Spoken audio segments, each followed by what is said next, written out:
A paz do Senhor Jesus. Estamos mais uma vez juntos para estarmos meditando, estudando mais uma lição da Escola Bíblica Dominical, no quarto trimestre de 2021, lição de número 3. Estamos estudando o apóstolo Paulo, lições da vida e ministério do apóstolo dos gentios para a Igreja de Cristo. E hoje a lição de número 3, que deverá estar sendo ministrada no dia 17 de outubro, agora de 2021, no próximo. E tem por título A Conversão de Saulo. O texto áudio encontra-se em Atos, capítulo 9, versos 3 e 4, e diz: E indo no caminho, aconteceu que, chegando perto de Damasco, subitamente o cercou um resplendor de luz do céu, e caindo em terra, ouviu uma voz que lhe dizia: Saulo, Saulo, por que me persegues? Atos, capítulo 9, versos 3 e 4. A verdade prática diz: a verdadeira conversão a Cristo leva em conta o arrependimento, a fé em Jesus e uma completa transformação no pensamento, vontade e ação do homem. A leitura bíblica em classe encontra-se no livro de Atos, no capítulo 9, do verso 1 ao verso 9. E o objetivo geral dessa lição é asseverar que a salvação é por meio da graça, acompanhada de arrependimento e fé do pecador, como resposta à salvação. Vamos estar meditando nesse tema tão importante, que é a conversão. Quando nós falamos em conversão, ela poderíamos entender como uma transformação, se nós fôssemos olhar o sentido natural, o sentido onde qualquer dicionário vai mostrar o sentido dessa palavra, o significado da palavra conversão. Um dos significados que os dicionários apontariam, e o que eu até destacaria, seria a transformação, que verdadeiramente é uma transformação, mas não é uma simples transformação. Quando nós falamos em conversão, no aspecto bíblico, é um ato que envolve tanto a Deus, pela graça que vem de Deus, envolve também a vontade do homem, uma ação do homem, a resposta do homem, que na verdade prática ela vai justamente falar a respeito disso, vai dizer que a conversão a Cristo leva em conta, ou seja, o arrependimento, a fé em Jesus com uma completa transformação do pensamento e vontade e ação do homem. Então nós também estamos estudando, meditando sobre vários aspectos dessa conversão, desse trabalho, dessa regeneração, desse novo nascimento, a qual a Bíblia nos traz em vários pontos. E hoje, tendo como ponto de apoio para nós possamos falar sobre esse assunto, a conversão de Paulo foi uma coisa extraordinária, até pelo fato de ser Paulo quem ele era, como nós já estudamos nas duas lições anteriores. Na primeira que mostrava a cultura, a formação, dava várias informações de forma geral de Saulo, mas na lição passada, quando nós estudamos, né, sobre o Saulo perseguidor, né, Saulo de Tarso perseguidor, e ali nós podemos entender, identificar alguns aspectos, né, algumas características que ele tinha, né, e algo que chamou muita atenção é o fato dele do fanatismo, né? Ele era um fariseu extremamente zeloso, fanático, e esse fanatismo ele cegava, né? Saulo, como muitos outros dos fariseus da época, muitos judeus daquela época, eles não conseguiam entender e ver a realidade do Evangelho, das boas novas que estavam sendo anunciadas. Eles não conseguiam entender que aquele que havia sido pendurado no madeiro, aquele que havia sido crucificado, era verdadeiramente um Messias que os apóstolos, que os profetas já anunciavam há bastante tempo, né, desde de Moisés, né, passando por vários outros, praticamente todos os profetas, eles falaram a respeito de Jesus. E Paulo, ele, nesse período de perseguição, quando ele estava no auge, né, da sua vontade de acabar com aquele movimento, acabar com o caminho, né, como eles chamavam, né, ou seja, acabar com aqueles seguidores de Cristo, né, após a morte de Estevão, ele iniciou então uma perseguição muito grande. E quando ele, né, apoiado, né, pelas autoridades, né, eclesiásticas, pelas autoridades, pelo sumo sacerdote, por todos ali, para que ele pudesse seguir com aquela perseguição, ele conseguiu, estava com carta que o autorizava, né, visitar, chegar nas sinagogas lá em Damasco e pegar ali outras pessoas naquela região que fosse ligada ao cristianismo. Mas ele não sabia que iria ter essa surpresa nesse encontro.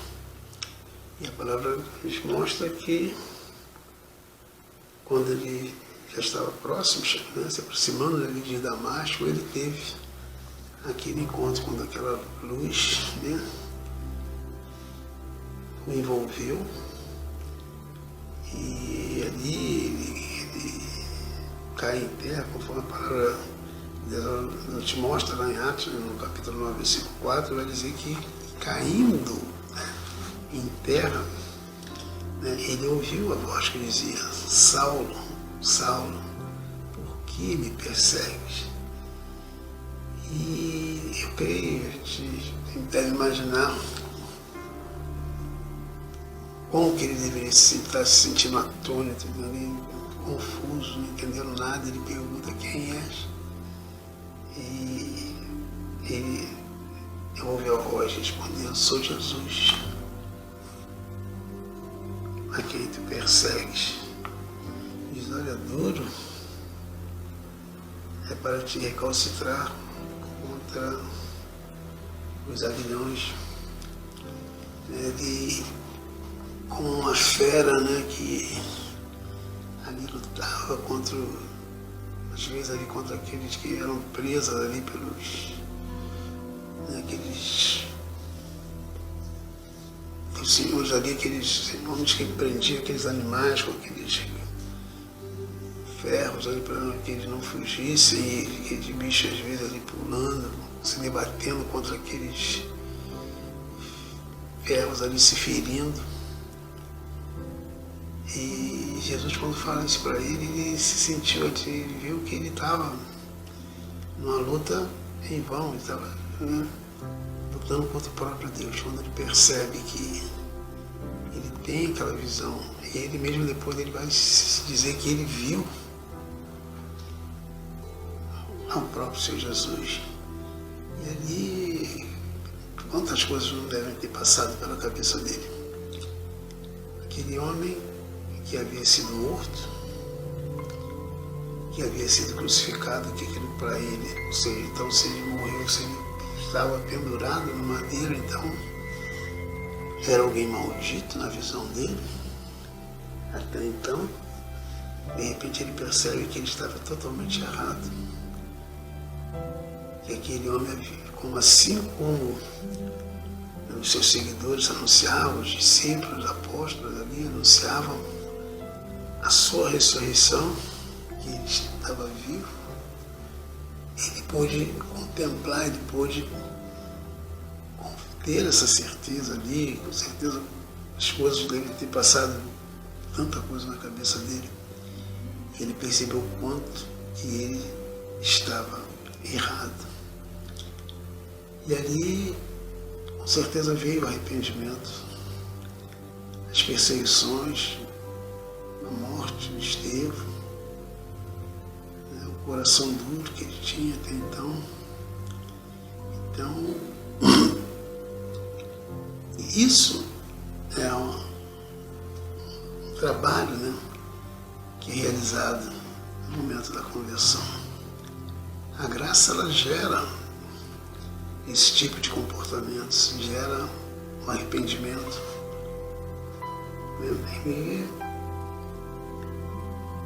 E ele verdadeiramente teve aquele momento, naquele momento ele se arrepende e ainda atônito, segundo o versículo 6, ele pergunta: o que queres que eu faça? Senhor, o que queres que eu faça? Isso é uma coisa interessante, porque uma das características de todo aquele que nasce de novo, de todo aquele que é de Cristo, é a submissão. Isso Jesus nos ensina quando a gente olha, principalmente se a gente olhar no Evangelho segundo escreveu João, por exemplo, no capítulo 5, vai mostrar muitas vezes Jesus se mostrando submisso ao Pai, e em vários outros pontos dos Evangelhos, uma das coisas que Jesus ele sempre fez questão de mostrar e ensinar, a servidão. Nós somos servos, e a conversão, ela quebra todo o orgulho, toda a vaidade. A pessoa, quando nasce de novo, ela vai nascer humilde. E ali, naquele momento, quando ele pergunta, faz essa pergunta, ele já mostra uma nova criatura, uma pessoa já submissa. Então, no versículo 6 de Atos 9, ele diz: Senhor, o que queres que eu faça? Então a gente já vê ali a mudança, naquele homem, a partir daquele momento. Bom, o primeiro tópico dessa lição vai falar sobre a conversão de Saulo, que diz: a conversão de Saulo, um ato da graça de Deus. O primeiro são 3 subtópicos, são 3 subtópicos, e o primeiro subtópico vai falar sobre a conversão de Saulo e sua experiência sobrenatural. E diz, em Atos 9, versículo 3, Lucas narra a impactante experiência sobrenatural de Saulo no caminho para Damasco. Surpreendido pelo resplendor do céu mais forte que a luz do sol do meio-dia, o perseguidor da igreja cai por terra e ficou cego. Se pelos argumentos racionais Saulo não ouvia sobre Jesus, o crucificado, a luz que ofuscou seus olhos, trouxe a voz do próprio Senhor que o confrontou de forma impactante. Saulo, Saulo, por que me persegues? Atos 9, versículo 4. Com sua ida para Damasco, o perseguidor tinha a intenção de acabar de vez com os seguidores de Jesus, mas foi surpreendido por uma experiência sobrenatural pelo qual nunca havia passado. Segundo seu próprio testemunho, o perseguidor viu literalmente a pessoa de Jesus, o ressurreto, que o despojou de seu ego arrogante. Nessa visão, Saulo pôde compreender quem era Jesus e sua obra redentora no Calvário. Então, tudo aquilo que ele não conseguia ouvir, ele rejeitava de toda forma, agora ele percebeu que realmente quem estava errado era ele. E para uma pessoa com a personalidade de Saulo, e Deus preparou o momento de uma forma impactante, né? O próprio Senhor Jesus foi ao encontro dele, né? E ali, com aquela experiência, né, extraordinária, ele foi impactado. E o mais interessante, né, é que ele respondeu de forma positiva, porque é isso que nós vamos ver, né? Os tópicos seguintes, que é a importância também da resposta humana. A graça, ela vem da parte de Deus, né? Lá em Efésios 2, versículo 8, vai dizer, né, que nós somos salvos através da graça. E isso é dom de Deus. Nós somos salvos através da graça, através da fé. Isso é dom de Deus. Mas é necessário que haja a resposta positiva por parte do homem. Vamos falar mais sobre isso daqui um pouco mais adiante. O segundo subtópico vai falar justamente sobre a iniciativa de Jesus para transformar a mente de Saulo. O impacto da visão resplandecente do caminho para Damasco tomou Saulo de surpresa. Sob o efeito do sucesso em Jerusalém contra os seguidores de Jesus, imbuído de uma coragem irracional e bem relacionado com a casta sacerdotal, Saulo havia pedido carta branca às autoridades religiosas de Jerusalém para perseguir os seguidores de Jesus com o mesmo rigor em Damasco. Entretanto, dada a dureza do coração de Saulo, o Senhor toma a iniciativa de sacudir sua estrutura física, psicológica e espiritual, agindo pessoalmente na sua direção. Ou seja, o próprio Senhor Jesus toma essa iniciativa de confrontar, né, de mudar, né, a mente, né, mudar a estrutura, né, psicológica, a estrutura espiritual daquele homem tão radical, aquele homem extremamente zeloso. E foi ali que ele foi impactado. E ele responde, né, de uma forma positiva. Ele creu, né, ele foi transformado, ele aceita. Agora, o último subtópico desse primeiro subtópico, né, ele vai falar sobre essa graça salvadora que se manifestou a Saulo. A graça salvadora se manifestou a Saulo, né? É o título desse último subtópico na carta aos Efésios 2:8, ele diz que pela graça sois salvos por meio da fé. Isto não vem de vós, é dom de Deus. Na epístola a Tito diz também, porque a graça de Deus se é manifestada trazendo salvação a todos os homens, né? Capítulo 2, verso 11. Logo, o ponto de partida, né, da experiência da salvação de todos os homens é a graça de Deus. Essa graça é o favor imerecido de Deus em que sua justiça é satisfeita na morte expiatória de Jesus. Aqui, o mérito todo é de Cristo. Aos Romanos ele escreve, porque todos pecaram e destituídos estão da glória de Deus, sendo justificados gratuitamente pela sua graça, pela redenção que há em Cristo Jesus. Ou seja, a graça é favor outorgado por Deus aos pecadores que estão debaixo da sua ira. Evidentemente, a conversão de Saulo foi mais do que um convencimento intelectual sobre Jesus. Ele foi fruto da obra regeneradora do Espírito Santo em sua vida, levando-o a confessar que Jesus era o Senhor e Salvador da sua vida. Então, esse foi um momento impactante, onde a graça se manifesta. O favor imerecido de Saulo, né? Depois ele, na frente, Paulo, ele chega a declarar isso várias vezes. Ele sempre mostrou uma tristeza muito grande, né? Pelas coisas erradas que ele havia feito no passado, principalmente em relação à sua perseguição aos cristãos. E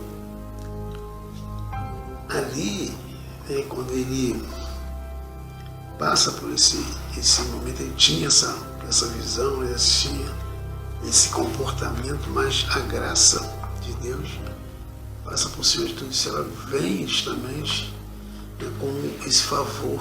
Ele teve essa consciência de que ele não era merecedor, mas a graça vem justamente para isso, né? Por isso a graça era um favor imerecido. Vem da parte de Deus, que não leva em conta, né, a nossa condição pecaminosa, e ele derrama da sua graça transformadora sobre nós. E quando nós respondemos com fé, então esse processo, né, ele é multiplicado. Esse processo todo processo de ele vai, né, dando continuidade. É a obra salvadora, a obra que nós encontramos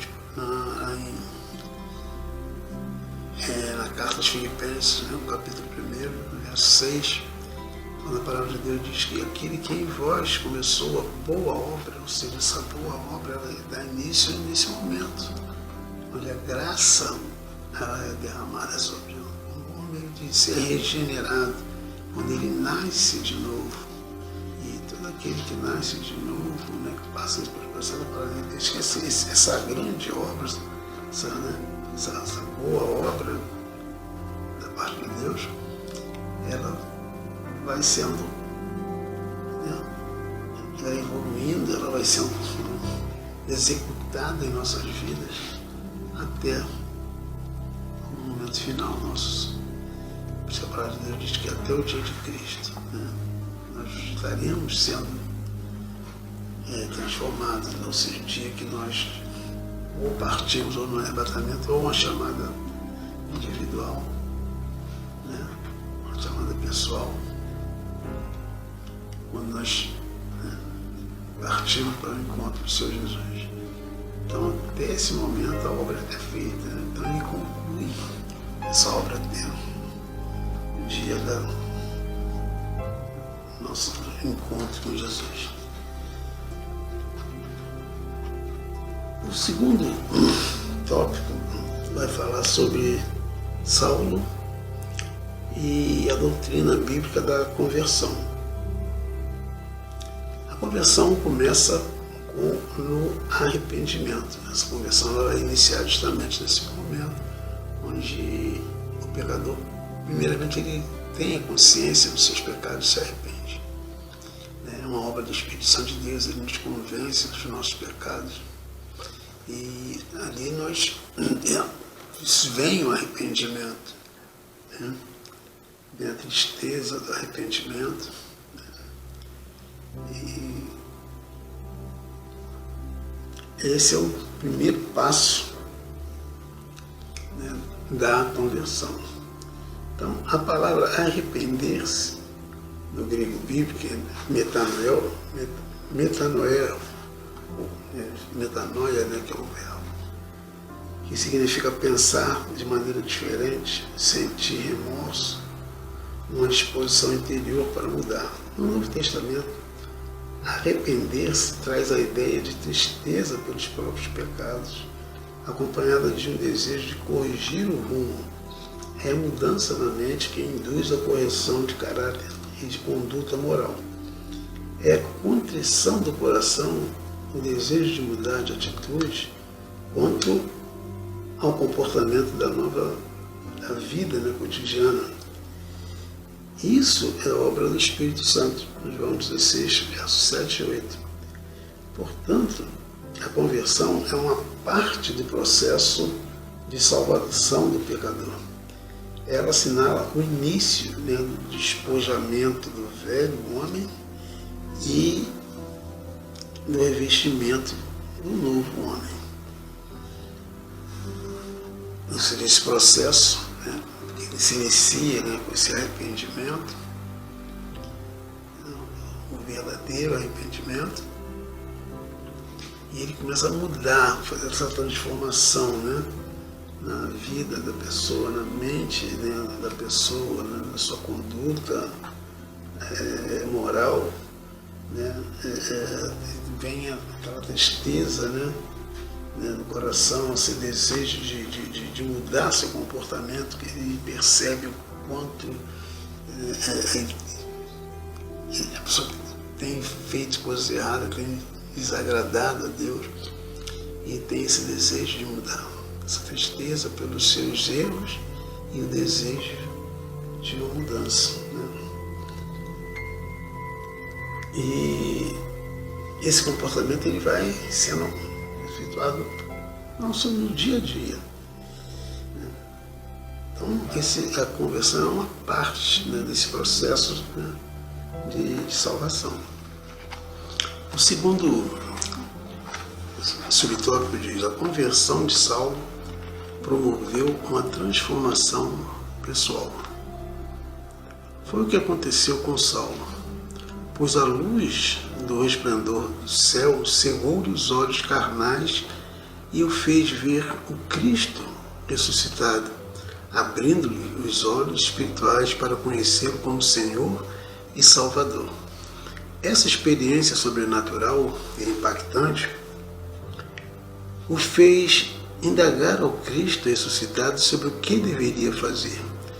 De uma vontade egoísta e individualista, Saulo demonstra agora a completa resignação à vontade soberana de Cristo.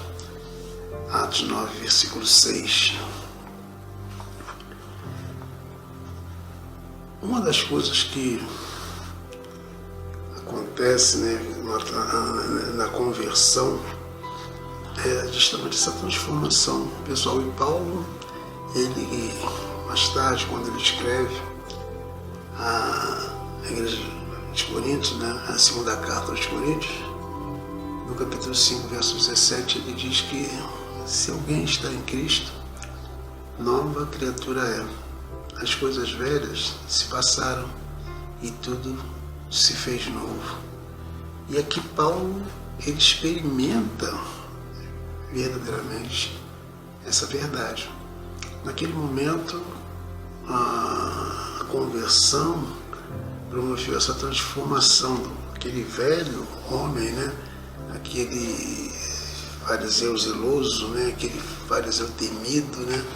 Que perseguia, né, os servos, que perseguia ali os seguidores de Jesus. Agora ele estava diante do próprio Senhor Jesus e humildemente se colocando à disposição do Senhor, perguntando-lhe: o que queres que eu faça? Então, a transformação pessoal promovida pela conversão, isso aconteceu com Saulo, aconteceu comigo e aconteceu com cada um dos irmãos. Todos nós fomos transformados também na nossa área pessoal, como pessoa, somos uma nova criatura. E a conversão faz parte, né? O terceiro subtópico vai dizer que a conversão ela faz parte da doutrina bíblica da salvação.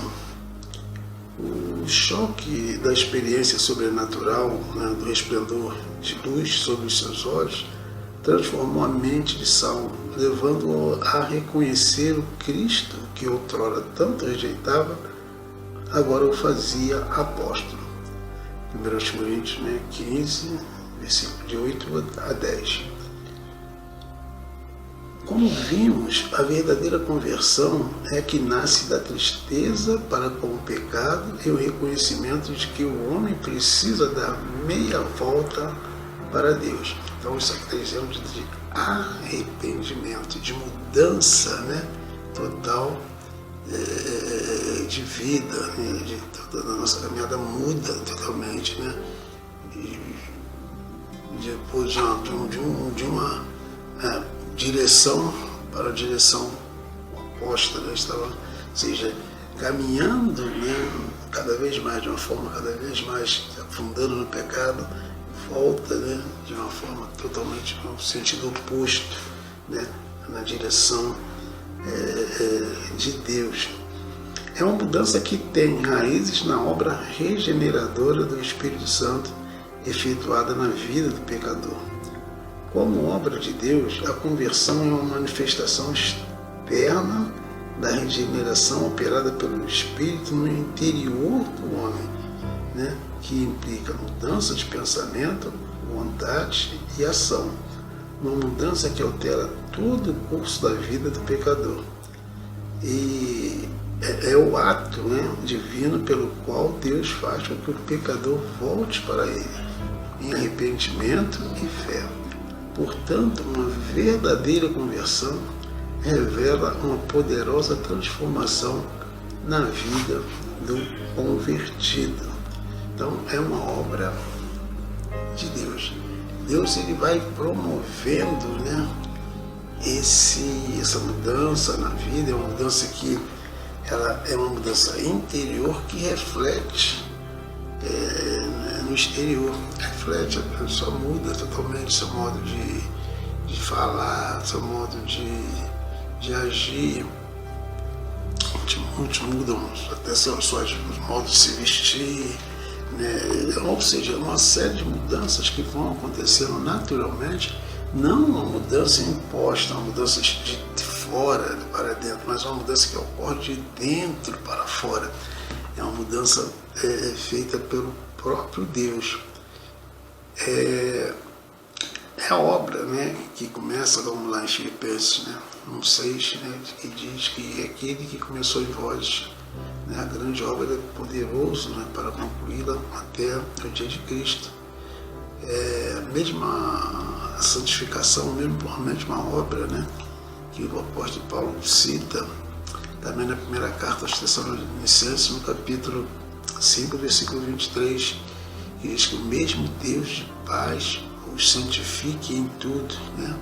E seu espírito, alma e corpo sejam preservados, né? Purificados, santificados até o dia, né, de Cristo. Ou seja, é uma obra que Deus começa a fazer e vai fazendo progressivamente na vida daquela pessoa que é alcançada, né? Então essa doutrina vem, isso vai gera um arrependimento, gera uma mudança no pensamento, né? Uma vontade, né, de mudar, de servir ao Senhor, né? Aquele primeiro amor, aquele desejo, né, de fazer, de ser, essa mudança, né, que vai gerando. Então é uma obra que Deus faz naquele que se arrepende, né, e responde com a fé, responde, se arrepende, passa verdadeiramente crendo, né, entregando a vida para o Senhor Jesus. Vamos ao próximo tópico. Terceiro tópico diz as 3 faculdades interiores transformadas na conversão. Primeiro subtópico, faculdade intelectual. Neste campo da alma, o homem muda seu modo de pensar e reconhece sua condição de pecador. A Bíblia chama isso de conhecimento do pecado, conforme Romanos 3,20, que diz: por isso, nenhuma carne será justificada diante dele, né, de Deus, pelas obras da lei, porque pela lei vem o conhecimento do pecado. Quando essa conversão gera essa transformação, né, através desse conhecimento, a pessoa passa a ter consciência dos seus pecados e a pessoa começa a ter a consciência da sua condição, ou seja, da sua dívida para com Deus, né? Um Deus santo, um Deus justo, e ali está diante desse Deus um ser pecador e que não tem condições de pagar por si só, né, através dos seus próprios atos, né, a pagar por essa falta, por esse pecado. E ele vai buscar justamente isso. Ele vem com a consciência, vem com o conhecimento, né, que isso só pode ser feito através do Senhor Jesus. Quando nós já chegamos a Ele, né, através da obra que Ele fez por nós na cruz do Calvário. E quando vem esse conhecimento da obra salvadora, a obra salvífica de Jesus, né, um sacrifício que Ele fez por nós, e quando a pessoa tem essa consciência de que aquele sofrimento, tudo que ele passou por nossa causa, né, aí vem a segunda faculdade, o segundo subtópico, que é a faculdade das emoções. Nesse campo da alma, o pecador experimenta uma mudança de sentimento na vida interior, onde se manifesta a tristeza pelo pecado contra um Deus santo e justo. Em 2 Coríntios 7,10 está escrito: porque a tristeza, segundo Deus, opera arrependimento para a salvação, da qual ninguém se arrepende, mas a tristeza do mundo opera a morte. No Antigo Testamento, o salmista Davi demonstra tristeza pelo seu pecado e roga por misericórdia. Tem misericórdia de mim, ó Deus, segundo a tua benignidade.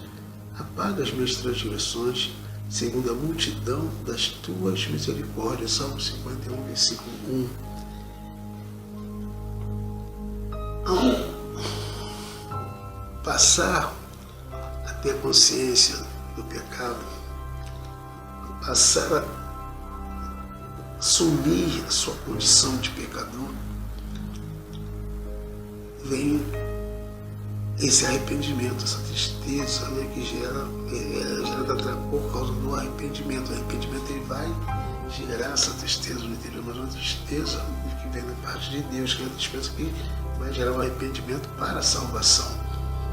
Então, o conhecimento de Deus, né, que depois como nós vemos, quem nos convence, né, do pecado é o próprio Deus, é o próprio Espírito Santo de Deus que nos convence, né, do pecado. Quando nós temos essa consciência, quando vem o convencimento, né, de quem realmente nós somos, aí vem a tristeza da parte de Deus, que vai gerar esse arrependimento para a salvação.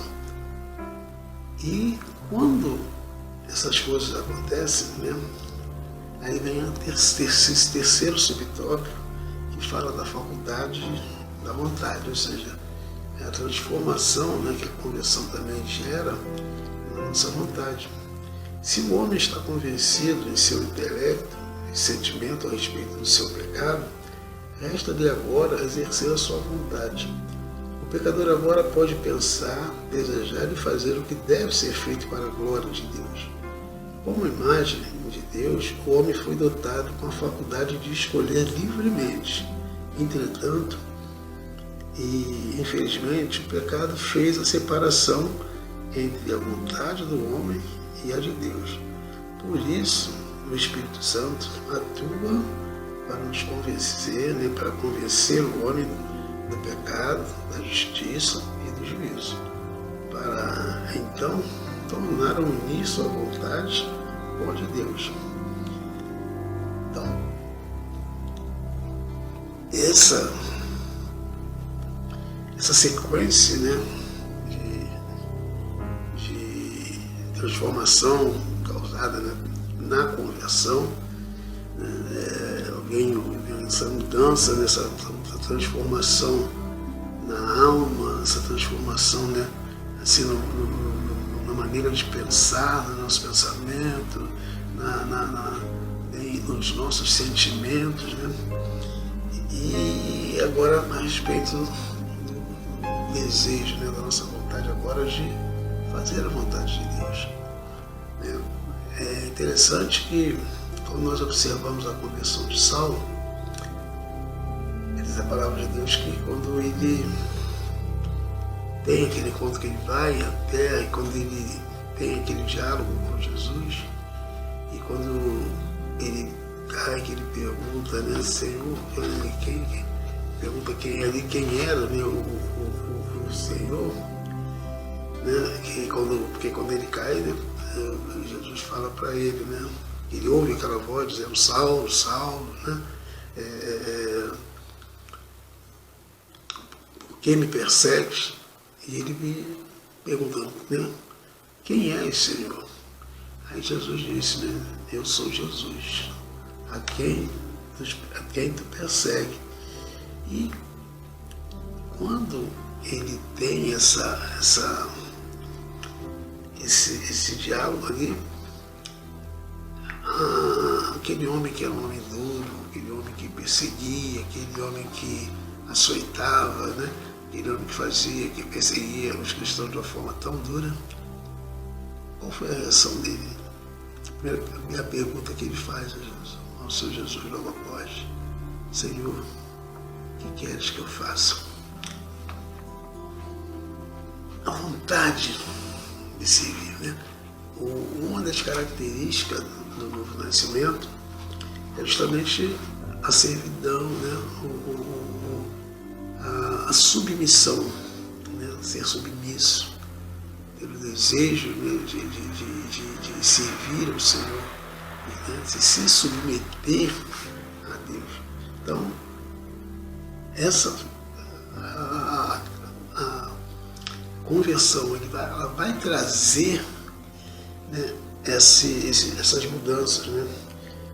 Aqui o subtópico ainda continua dizendo que há uma teoria que afirma que o homem perdeu completamente o livre-arbítrio por ocasião do pecado. Refutamos essa ideia.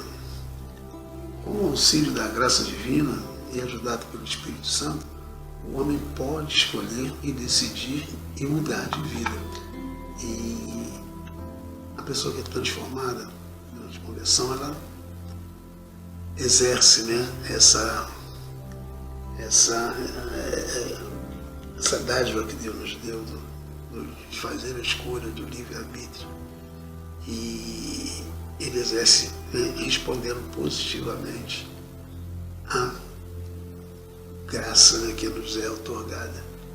Então, venha todas essas transformações, que são transformações que Deus vai fazendo na nossa vida. Então, o conhecimento da nossa condição de pecador, porque se eu não me perceber, não me ver como pecador, eu não vou ter motivo para me arrepender, vou me arrepender de que se eu não me acho um pecador, e que razão eu teria para mudar. Entendeu? Mas quando a pessoa é alcançada verdadeiramente, e ela tem essa consciência do pecado, Então vem a tristeza, o arrependimento e o desejo de mudar, o desejo de servir, de se submeter ao Deus único e verdadeiro, aquele que tudo pode, aquele que Deus, a vida por mim, por você, por nós, aquele que pagou o preço, né? Aquele que é Deus Todo-Poderoso. Então, que Deus possa continuar, né, falando mais conosco. Nós temos certeza que durante as próximas lições, né, durante todo esse trimestre, nós vamos aprender muito, né, muito através da vida desse grande irmão, desse grande homem que foi usado, né, um instrumento poderoso, usado por Deus, que foi Paulo. Então nós estaremos aqui aprendendo mais ainda com o apóstolo Paulo durante esse trimestre, né, esse último trimestre de 2021, que possamos estar firmes, né, pedindo para que o Espírito Santo de Deus abra o nosso entendimento a cada dia, a cada semana, a cada momento, sempre, para que possamos receber o ensinamento da parte de Deus. Que Deus abençoe a todos, né, e fiquem na paz do Senhor Jesus. Até a próxima.